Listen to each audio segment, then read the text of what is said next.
Muhammad wa ala sayyidina Muhammad. Allahumma salli ala sayyidina Muhammad wa ala sayyidina Muhammad. Allahumma salli ala sayyidina Muhammad wa ala sayyidina Muhammad. Allahumma salli ala sayyidina Muhammad wa ala sayyidina Astaghfirullahalazim alladzi la ilaha illa huwal hayyul qayyum wa atubu ilaih. Astaghfirullahalazim alladzi la ilaha illa huwal hayyul qayyum wa atubu ilaih. Astaghfirullahalazim alladzi la ilaha illa huwal hayyul qayyum wa atubu ilaih. Astaghfirullahalazim alladzi la ilaha illa huwal hayyul qayyum wa atubu ilaih. Astaghfirullahalazim alladzi la ilaha illa huwal hayyul qayyum wa atubu ilaih. Astaghfirullahalazim alladzi la ilaha illa huwal hayyul qayyum wa atubu ilaih. La ilaha illallah wahdahu la syarika lah, lahul mulku wa lahul hamdu yuhyi wa yumiitu wa ala kulli syai'in qadir. La ilaha illallah wahdahu la syarika lah, lahul mulku wa lahul hamdu yuhyi wa yumiitu wa ala kulli syai'in qadir. La ilaha illallah wahdahu la syarika lah, lahul mulku wa lahul hamdu yuhyi wa yumiitu wa ala kulli syai'in qadir. La ilaha illallah wahdahu la syarika lah, lahul mulku wa lahul hamdu yuhyi wa yumiitu wa ala kulli syai'in qadir. La ilaha illallah wahdahu la syarika lah, lahul mulku wa lahul hamdu yuhyi wa yumiitu wa ala kulli syai'in qadir. La ilaha illallah wahdahu la syarika lah, lahul mulku wa lahul hamdu yuhyi wa yumiitu wa ala kulli syai'in qadir. A'udzubillahi minasyaitonir rajim. Bismillahirrahmanirrahim. Assalamualaikum warahmatullahi wabarakatuh. Alhamdulillah alamin, wassalatu wassalamu ala asyrafil mursalin wa ala alihi washabihi ajmain. A'udzubillahi minash syaitonir rajim. Qad maghdabi jabbar wal izzatillah wal rasul. Allahumma ghnina bi halal haram wa bismika Allahumma ya daim ya hayyu ya fardu ya wid ya ahad ya samad. Allahumma shalli ala Muhammad wa ala ali Muhammad. Bismillahirrahmanirrahim. Rabbi shrah li sadri wa yassir li amri wa hlul 'uqdatam min lisani yafqahu qawli. Fa ya ibadallahi ittaqullah usikum wa iyaya bittaqullah faqad fazal muttaqun. Allah ta'ala inna hikmataka wa ansur alaina min hazamitika ya arhamar rahimin. Bismillahirrahmanirrahim. Bismillah masyaallah la yasuqullah. Bismillah masyaallah la yasrifu suwallah. Bismillah masyaallah man kana min ni'matin min Allah. Bismillah masyaallah la ya'ti bil hasanati illallah. Bismillah masyaallah la hawla wa la quwwata illa billahi al-aliyyil azim.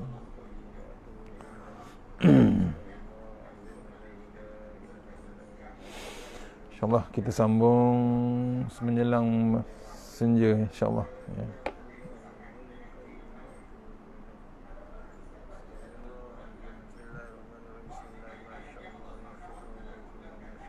Kuliah untuk Masjid Baitul Amin, insyaAllah ya. InsyaAllah mohon share-share sahabat-sahabat surah Yunus ayat nombor 31, insyaAllah mohon share.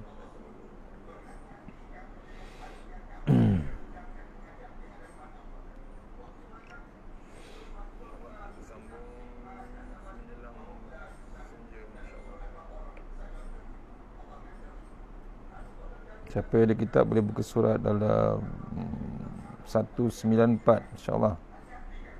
Kuliah ringkas, insyaAllah. Tanya. A'udzubillahi minasyaitonirrajim. Qul man yarzuqukum minas samai wal ardi amman yamliku sam'a wal absara wal may yukhrijul hayya minal mayyit wa yukhrijul mayyita minal hayyi wa may yudabbirul amr. Fasayaquluna Allah faqul afala tattaqun. Sadaqallahul azim. Surah Yunus ayat nombor 31. Mohon sahabat-sahabat share, sahabat Masjid Baitul Amin ataupun dulu Masjid Husna, insyaAllah.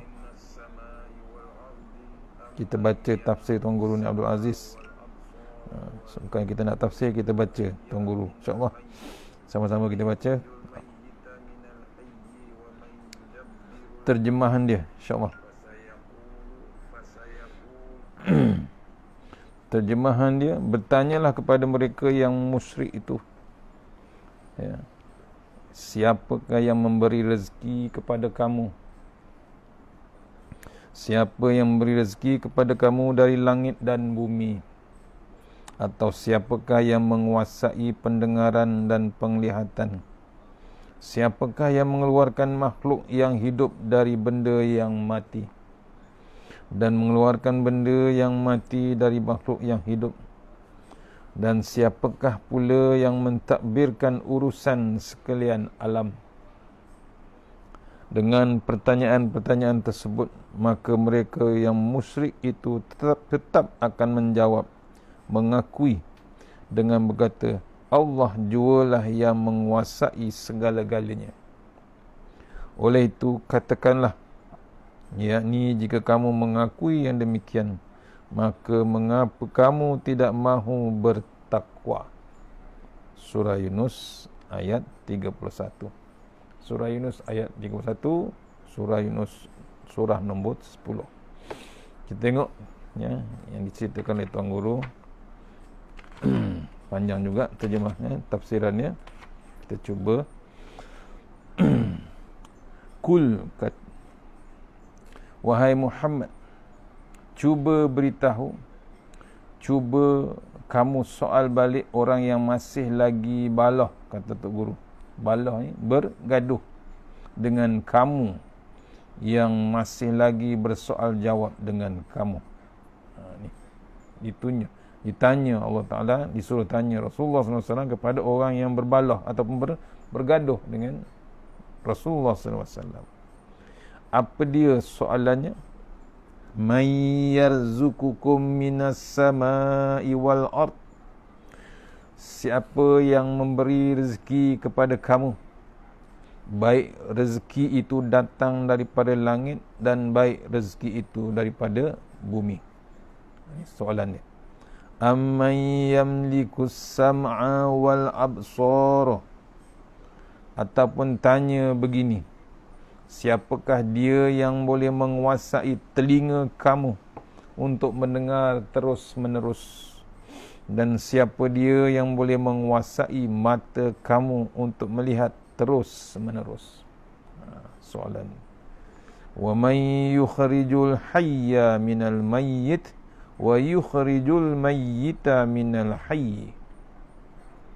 Soalan yang terusnya, siapa dia yang berkuasa mengeluarkan benda hidup daripada benda yang mati? Dan siapa yang dia berkuasa? Siapa dia yang berkuasa mengeluarkan benda mati dari benda yang hidup? Wa may yudabbirul amr. Dan siapa pula dia yang mengaturkan dunia seluruh? Soalannya. Fasayaqulunallah. Orang itu mahu tidak mahu, sama ada alim atau jahil, mereka akan menjawab kepada kamu dengan cara terpaksa bahawa yang mentadbir segala urusan tadi semuanya Allah. Fakul, oleh itu tolonglah beritahu kepada manusia, afala tattaqun, kerana apa manusia tidak bertakwa lagi kepada aku, yakni Allah. Ni minta beritahu kita, ya, disampaikan mesej ni yang utama, beritahu kenapa. Dah tahu Allah tu berkuasa, dah tahu Allah tu hebat Allah tu, ya, semuanya takbir, semuanya aturan Allah Ta'ala. Kenapa manusia masih lagi tidak bertakwa dengan Allah Subhanahu Wa. Habis perkara akhirat, sekarang Al-Quran bawa kita balik semula ke dunia. Sebab itulah ajaran Islam bercampur baur di antara dunia dengan akhirat. Jangan jadikan akhirat itu benda yang jauh daripada hidup dunia. Kalau boleh kita rangkum dunia dengan akhirat, kata Tok Guru. Sebelah kaki di dunia, sementara sebelah lagi di akhirat. Barulah kedudukan kita di muka dunia ini selaras jasmani dan rohani. Ini pesanan Tok Guru. Ya, sebab tu perkara akhirat, Al-Quran bawa kita balik semula ke dunia. Habis pada akhirat, Allah bawa kita dalam bab dunia. Ditulis dalam Quran, Sebab itulah ajaran Islam bercampur bau di antara dunia dan akhirat. Dua-dua pun ada. Jangan jadikan akhirat diingat balik, ya, diulang balik benda yang jauh, ya. Jangan dipandang jauh bab akhirat ni. Itu kesilapan besar kalau dibuat daripada hidup dunia. Kalau boleh, kata tu guru, rangkumkan dunia dengan akhirat. Sebelah kaki di dunia, sebelah kaki lagi di akhirat. Barulah kedudukan kita selaras, ataupun di muka dunia ni selaras jasmani dan rohani. Yang keduanya, kata Tok Guru, ambo hendak sebut hari ini dalam tafsiran ini, ya, nak sebut ambo ni saya. Ambo hendak sebut hari ini perkataan kul. Apabila baca Al-Quran, tentulah kita selalu berdepan dengan ayat kul huwallahu ahad. Dan hari ini ayat kul man yarzukukum minas sama. Nanti akan jumpa pula dengan ayat kul hal min syurakaikum man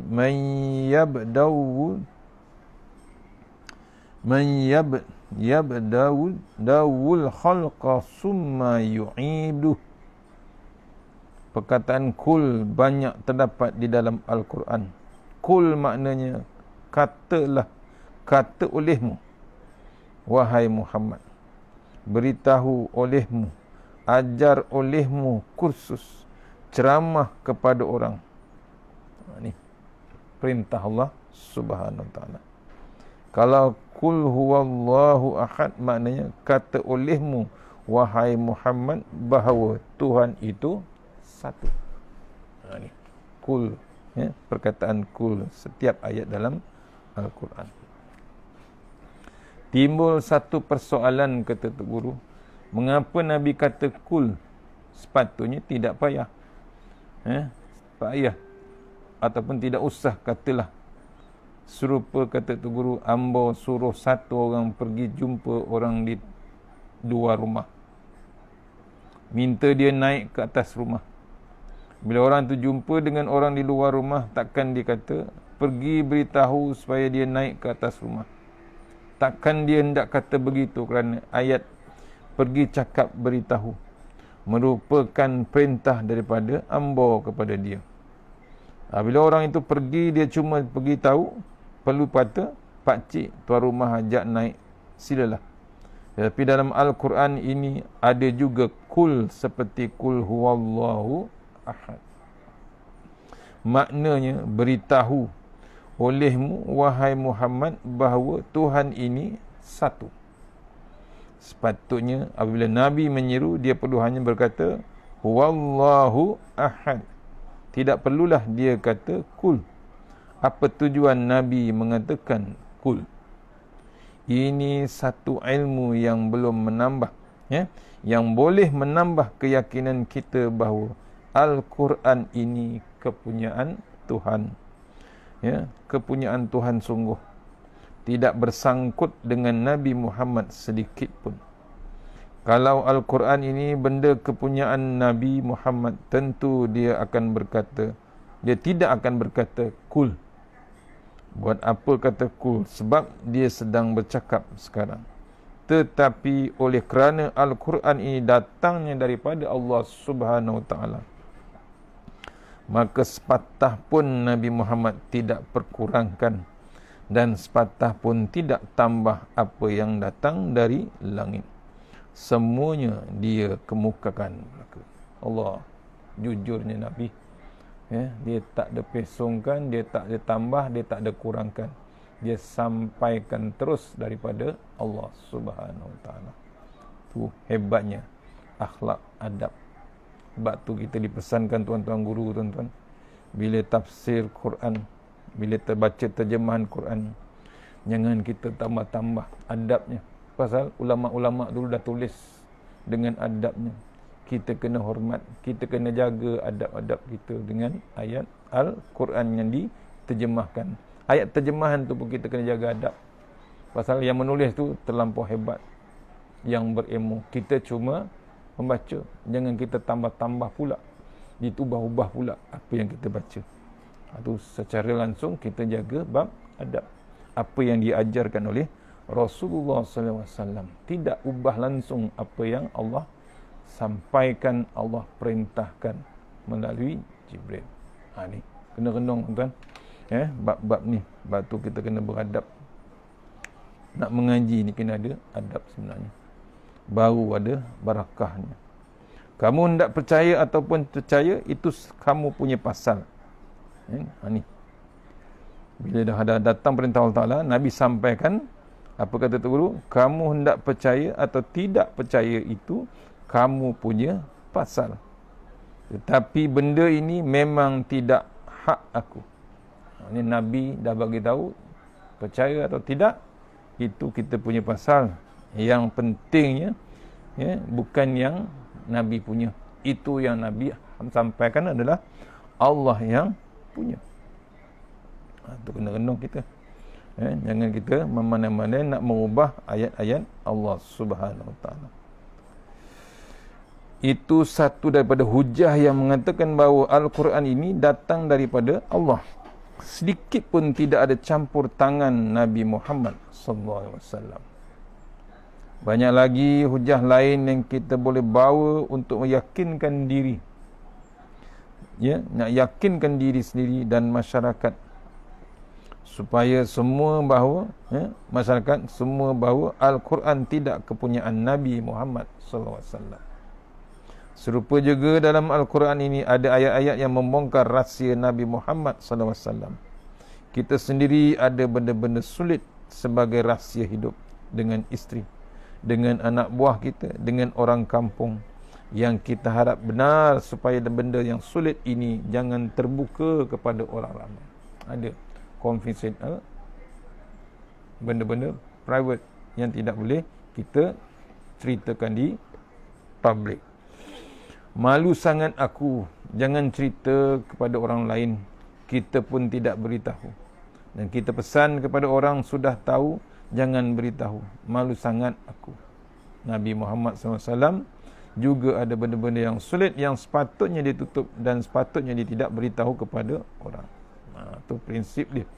Tetapi bila baca Al-Quran, kita terjumpa ayat-ayat yang menunjukkan Nabi menceritakan sendiri rahsia-rahsia yang sepatutnya dia pendam ataupun dia sembunyikan. Tapi itu ayat Allah Subhanahu Wa Taala. Macam ayat abasa wa tawalla. Ceritanya begini. Satu hari ketua-ketua Mekah hendak berjumpa dengan Nabi. Orang ini kirim salam kepada Nabi. Wahai Muhammad, aku boleh berjumpa dengan kamu, tetapi jangan ada orang lain hadir kerana pihak kami ini pemimpin. Kami boleh duduk sekali. Kami tidak boleh duduk sekali bersama dengan orang-orang kampung, orang biasa. Nabi menerima permintaan mereka kerana Nabi berpeluang mendakwah mereka. Semasa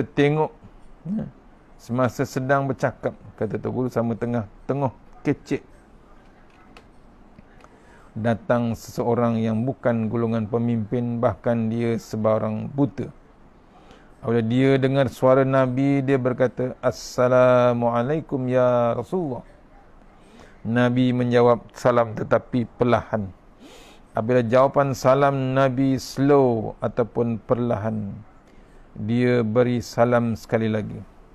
Dia hendak mendengar sendiri daripada mulut Rasulullah SAW. Kerana Waalaikumsalam ini merupakan doa. Serupa juga kita berjumpa dengan orang kampung kita yang biasa. Tolong doa untuk saya supaya saya selamat. Kalau jumpa dengan Tok Lebay, Tok Ayah, Tok Haji yang baru balik Mekah, lagi bersungguh kita minta dia berdoa untuk kita. Apalagi kalau kita berjumpa dengan Nabi, hendak sangat supaya Nabi doa untuk kita. Nabi jawab salam dengan perlahan. Bimbang mengganggu tetamu kehormat di depan dia. Maklum sajalah syarat berunding seperti itu. Sahabat ini pula selagi dia tidak mendengar Nabi kata Waalaikumsalam, selagi itu dia beri salam. Assalamualaikum ya Rasulullah, ya Muhammad. Dia tambah lagi, allamani mimma 'allamakallah. Wahai Muhammad, ajarkan saya juga perkara yang Tuhan ajar kepada Tuhan. Dia ini orang kampung, mata tidak nampak, kecek, bercakap pula cara orang Arab zaman hari itu, zaman dulu. Dia saing berkawan. Dia saing atau berkawan dengan unta dan kuda. Unta, kuda kalau kecek, kohok, kata Tok Guru, cakap perlahan. Dia tidak mengerti. Dia kena kecek, derah, cakap kuat. Itu cara orang buta tu. Baru dia faham. Akhir sekali kita kata secara mudah, Nabi buat tidak cara peduli. Ataupun tidak peduli tentang orang buta tersebut. Bila Nabi buat tidak peduli, turun ayat dari langit. Abasa wa tawalla. Dia itu masam muka. Dia itu paling punggung, berpaling. An ja'ahul a'ma. Kerana orang buta datang. Siapa dia yang paling punggung? Siapa pun dia yang paling berpaling? Nabi. Dia itu paling punggung, maknanya Nabi yang berpaling. Mengapa? Kata Tok Guru, bakpo kamu berpaling punggung? Mengapa kamu bermasam muka apabila didatangi orang buta? Wa ma yudribkal a'allahu yazakka. Boleh jadi dia datang dengan tujuan hendak bersihkan diri, sedangkan dia ada yang di depan kamu bukan hendak sangat mengaji dengan kamu, bukan hendak sangat menerima Islam. Kalla innaha tazkirah. Ingat-ingat, ini satu peringatan daripada aku, satu warning daripada aku, wahai Muhammad. Allah, tuan-tuan, itu Nabi ditegur Allah Subhanahu Wa Taala. Kalau Al-Quran ini Nabi cipta, tentulah Nabi tidak akan beritahu benda ini kerana ia menjatuhkan maruah diri. Tetapi dengan sebab Al-Quran ini turun dari langit untuk semua manusia, bukan untuk Nabi Muhammad seorang saja, maka mahu tidak mahu Nabi sebut segala-gala walaupun terpaksa menanggung malu. Benda-benda begini perlu kita tahu bagi meyakinkan diri sendiri bahawa Al-Quran ini memang benar daripada Allah Subhanahu Wa Taala. Orang yang masih lagi syirik dengan Allah, sama ada syirik kafi, syirik khafi ataupun syirik jali. Sama ada syirik sembahyang, sembahan berhala, sama ada syirik seperti orang Islam sekarang, termasuk negeri kita, yang menolak Islam dan sanggup buat undang-undang sendiri, seakan-akan kita ini setaraf dengan Allah Ta'ala. Kalau Allah Ta'ala buat undang-undang, buat hukum, aku pun boleh buat juga, kerana kita telah meletakkan diri kita setaraf dengan kebolehan Allah Ta'ala. Ini peringatan yang dahsyat daripada Tok Guru. Peringatan yang paling hebat. Kalau kita mengingkari hukum Allah Ta'ala, kita pula buat hukum sendiri, kita dinamakan macam sama level dengan Allah Ta'ala. Kerana apa? Itu dia, syirik berpunca kerana manusia tidak kenal Allah Ta'ala dengan sepenuhnya. Ma qadarullaha haqqa qadri. Manusia tidak meletakkan kadar taraf Tuhan sepenuhnya. Kalau orang itu tahu Tuhan ini maha bijaksana dan kita ini manusia bodoh, tentulah dia tidak berani menolak Islam, baik dalam lapangan apapun, khususnya dalam lapangan perundangan. Kepada orang begini tidak ada cara lain, kata Tok Guru, selain daripada mengajak dia berfikir. Bahan berfikir yang perlu ialah may yarzuqukum minas sama. Cuba fikir siapa dia membawa turun rezeki sampai masuk ke mulut kita dari langit. Cuba royak, kata Tok Guru. Cuba cakap, datuk kamu kah? Ayah kamu kah? Kerajaan kamu kah? company kamu kah? Kata tu guru. Cuba royak.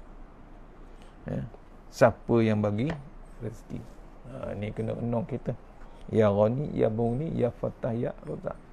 Itu yang maha kaya. Kamu nak membasuh, dari mana datangnya air? Kamu bangun pagi, buka suis lampu, datang dari mana terang tersebut? Terang lampu, cerah lampu tu. Tentulah kita kata kerana kuasa elektrik. Elektrik datang dari mana? Datang daripada putaran turbin. Turbin katanya. Putaran itu kerana apa? Kerana air. Air mari dari mana? Kata Tok Guru. Cuba fikir. Ini yang rezeki datang dari langit. Datang dari mana sebenarnya?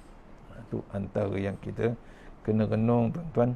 Ya, apa yang Nabi ceritakan dalam Al-Quran, yang diceritakan Allah Ta'ala dalam Al-Quran. Terlalu hebat. Kadang-kadang kita tak perasan kuasa Allah Ta'ala tu. Kita kata, kita rasa semuanya datang daripada kita. Itu yang kita jadi rosak. Kita jadi tak perasan kuasa Allah Ta'ala tu maha hebat. Cuba renung-renungkan antaranya. Itu antara.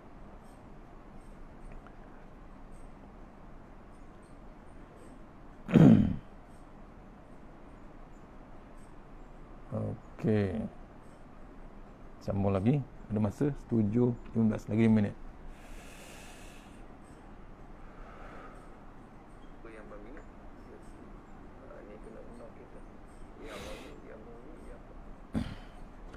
Wal ardi, dan rezeki datang dari bumi.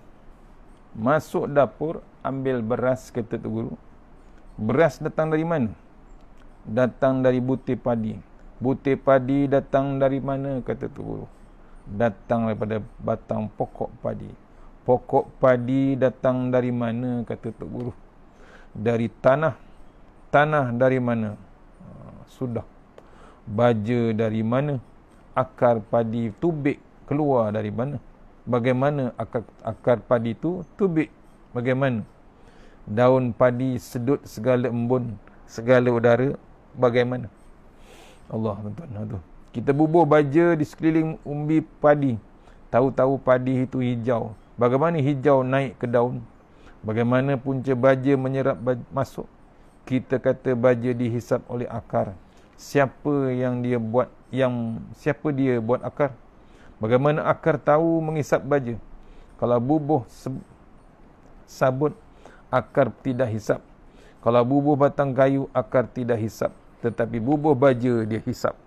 Bagaimana dia cam? Siapa dia yang mengajar butir padi? Tahu, pandai, dia kata. Pandai buat begitu. Siapa dia ajar? Cuba kita fikir. Cuba kamu fikir mengenai rezeki yang masuk ke mulut kamu, yang masuk ke poket kamu, baik dari langit, baik dari bumi. Fikirlah. Itu masalah rezeki langit dan bumi. Ni Tok Guru pesan. Tok Guru suruh kita fikir. Padi datang dari mana? Proses padi, cara padi hijau, akar padi, sedut baja, macam-macam sepatutnya kita fikir. Datang dari mana? Siapa yang aturkan? Itu dikenalkan kita sebagai kepada siapa yang membuatnya, menciptakan. Selepas itu Tuhan tanya pula mengenai telinga yang ada pada kita. Amman yamlikus sam'a wal absara. Ataupun pertanyaan begini, siapa dia yang boleh menguasai telinga kamu dengan mendengar terus menerus, dan siapa dia yang boleh menguasai mata kamu untuk melihat terus menerus? Siapa yang kontrol? Siapa yang kuasai? Bakpo, kata guru. Kenapa kamu tidak nampak melalui hidung? Kenapa kamu tidak berbau melalui mata? Siapa dia mengajar supaya hidung berbau, padahal semua lubang belaka? Hidung pun berlubang, mata pun berlubang, telinga pun berlubang. Kenapa nampak ikut mata, bau ikut hidung, mendengar ikut telinga? Allah. Tok Guru suruh kita fikir. Aku buat butir matamu sehingga kamu boleh tengok benda. Allah buat mata kita ni hingga kita boleh tengok benda.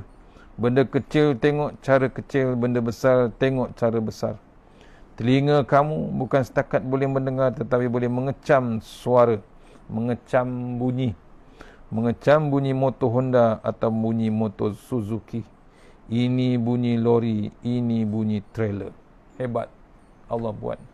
Kita terlupa kepada Allah Subhanahu Wa Taala. Telinga boleh cam satu-satu. Siapa dia boleh kebolehan mendengar dan kebolehan membezakan suara. Siapa dia cuba cakap, sudah pasti bukan kamu. Kerana apa? Kalau kamu sendiri yang membuat telinga, sudah pasti tidak ada telinga tuli ataupun tidak ada yang sempurna. 2-3 hari baru ni kata Tok Guru, saya pergi ke Pulau Pinang, jumpa seorang budak berumur 2 tahun. Matanya molek-molek, kata Tok Guru, elok-elok tetapi tidak nampak. Kerana mata tidak nampak, dia ingat ayat-ayat Al-Quran yang dia dengar. Budak berumur 2 tahun boleh membaca surah Yasin di depan Nambo, kata Tok Guru. Cuma telo dia, pelat dia sedikit bacaan.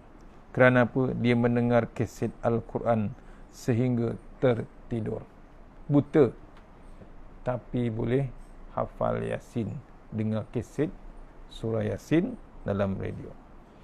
Cuba kamu fikir bagaimana suara itu melekat masuk ke dalam kepala dan boleh keluar ikut lidah. Bagaimana cara? Cuba kamu fikir kenapa jadi begitu. Siapa dia buat? Ayah kamu, mak kamu, doktor kamu. Tanyalah. Apapun supaya kita sampai ke peringkat yakin. Yakin Allah yang cipta, Allah yang buat. InsyaAllah panjang lagi sebenarnya ayat 20, ayat 31 ni kita sambung dah nampak maghrib dah insyaAllah. Mudah-mudahan pengisian sebentar ini kita dapat bawa menghadap Allah Ta'ala, nak mengingatkan kita kuasa Allah Ta'ala terlalu hebat, maha berkuasa. Sebab tu carilah jalan, kenalkan Allah, sayangkan Allah, adakan masa untuk Allah Subhanahu Wa Taala.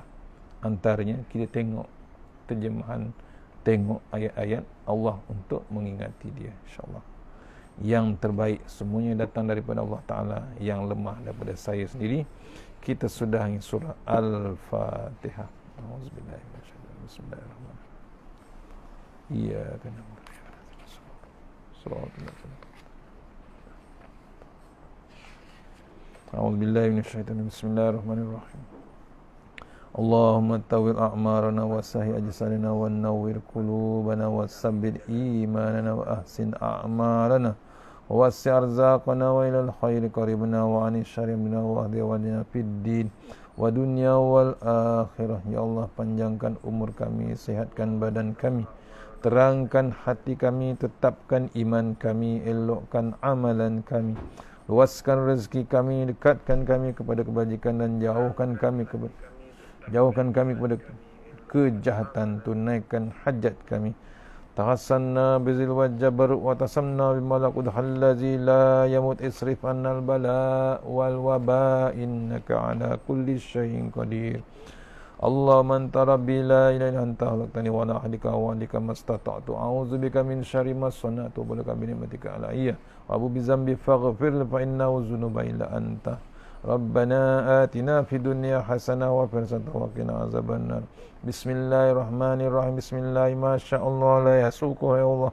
Bismillahi ma sya'allah la yasrifu ya Allah. Bismillahi ma sya'allah ma kana min ni'matin fa min Allah. Bismillahi ma sya'allah la ya'ti bil hasanati illa Allah. Bismillahi ma sya'allah la haula wa la quwwata illa billahil aliyyil azim. Rabbana atina fid dunya hasanah wa fil akhirati wa qina azabannar. Wa sallallahu wasallam walhamdulillahi rabbil alamin. Assalamualaikum warahmatullahi wabarakatuh. InsyaAllah jumpa lagi.